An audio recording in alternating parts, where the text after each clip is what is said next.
Hello everyone, welcome back to GNVS kitchen. अगर आपके भी घर पे बच्चे वेजिटेबल खाना पसंद नहीं करते हैं तो उन्हें एक बार एक क्रिस्पी कॉर्न कटलेट ज़रूर बनाकर खिलाइए और कमेंट करके ज़रूर बताइएगा कि उन्हें कैसे लगे। तो चलिए शुरू करते हैं। सबसे पहले वेजिटेबल्स को कट कर लेंगे। इसके लिए मैंने 2 कॉर्न के दानों को निकाल के ले लिया है।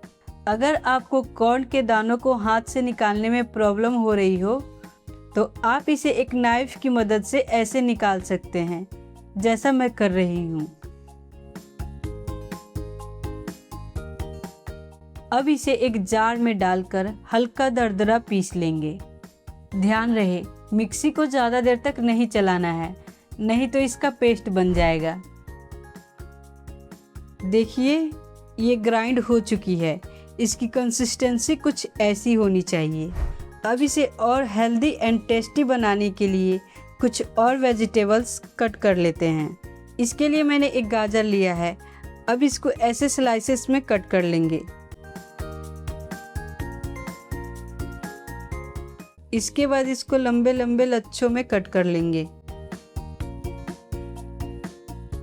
और इन लच्छों को भी बारीक बारीक कट कर लेंगे।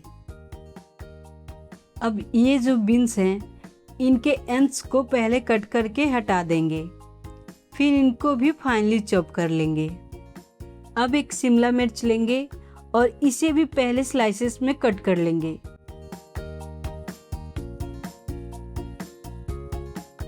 फिर इन स्लाइसेस को पतले पतले स्ट्रिप्स में कट कर लेंगे। एंड फाइनली इसको बारीक बारीक चॉप कर लेंगे। अब प्याज को भी पहले स्लाइसेस में कट कर लेंगे और इसे भी बारीक बारीक काट लेंगे। अब हमारे वेजिटेबल्स कट हो चुके हैं। चलिए अब हम इन वेजिटेबल्स को हल्का भून लेते हैं। इसके लिए एक तवे या पैन को गर्म कर लेंगे। अब इसमें डालेंगे हम थोड़ा सा बटर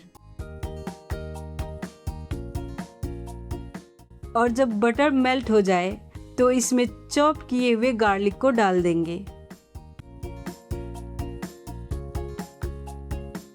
और साथ में ही थोड़े से चॉप किए हुए हरी मिर्च को ऐड कर लेंगे।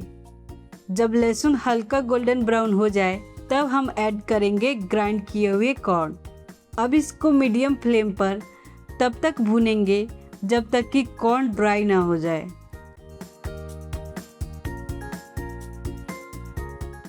अब ये ड्राई हो चुके हैं।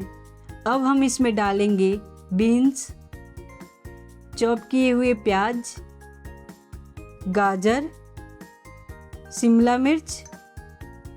अब इन्हें भी लगातार चलाते हुए 4 से 5 मिनट के लिए मीडियम फ्लेम पर भून लेंगे।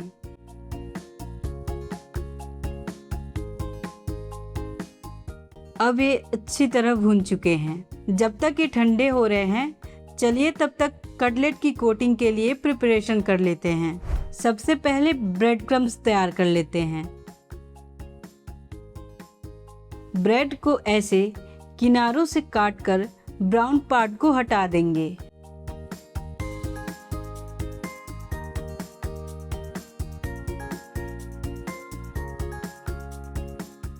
और इसको टुकड़े टुकड़े करके जार में डाल के बारीक पीस लेंगे।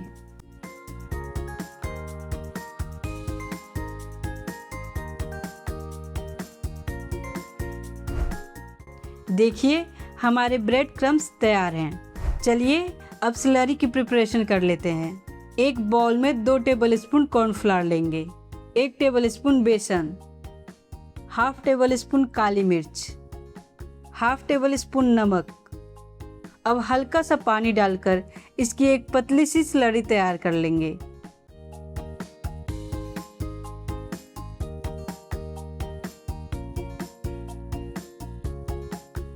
अब एक बाउल में 4 से 5 मीडियम साइज के बॉईल किए हुए आलू लेंगे और थोड़ा सा पनीर लेंगे और इसको अच्छी तरह मैश कर लेंगे।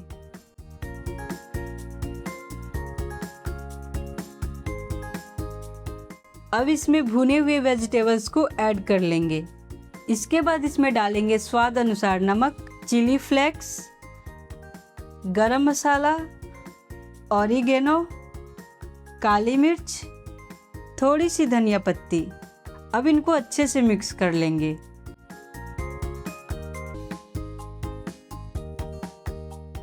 अब बाइंडिंग के लिए इसमें ऐड करेंगे 2 टेबलस्पून कॉर्नफ्लावर। इससे हमारे कटलेट बिखरेंगे नहीं। इन्हें भी अच्छे से मिक्स कर लेंगे। अब इसमें से थोड़ा सा मिक्सचर लेंगे और ऐसे हाथों में गोल गोल घुमाकर कटलेट का शेप दे देंगे। अगर आप चाहें तो इसे हार्ट या कोई भी शेप दे सकते हैं।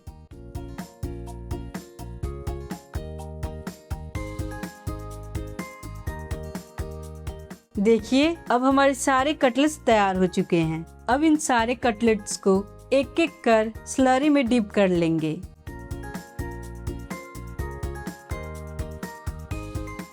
और ब्रेड क्रम्स में अच्छी तरह कोट कर लेंगे। अब एक कढ़ाई में तेल गर्म कर लेंगे और कटलेट्स को इसमें डालकर गोल्डन ब्राउन होने तक फ्राई कर लेंगे। फ्लेम को मीडियम पे ही रखिएगा, नहीं तो बाहर से जल जाएंगे और अंदर से कच्चे रह जाएंगे।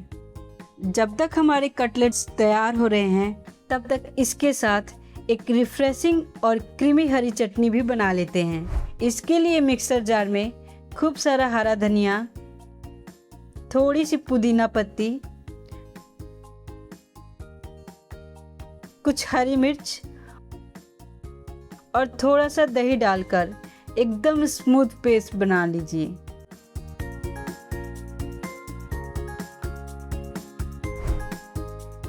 बस हमारी चटनी भी तैयार है। देखिए, कटलेट्स बिल्कुल रेडी हैं और कलर भी कितना ब्राइट है। बाहर से परफेक्टली क्रिस्पी और अंदर से सॉफ्ट और वेजिटेबल से भरपूर। और ऐसे ही इजी, डिलीशियस और होममेड रेसिपी के लिए JNVS किचन को सब्सक्राइब कीजिए। मिलते हैं अगली टेस्टी रेसिपी के साथ। तब तक के लिए thank you so much for watching.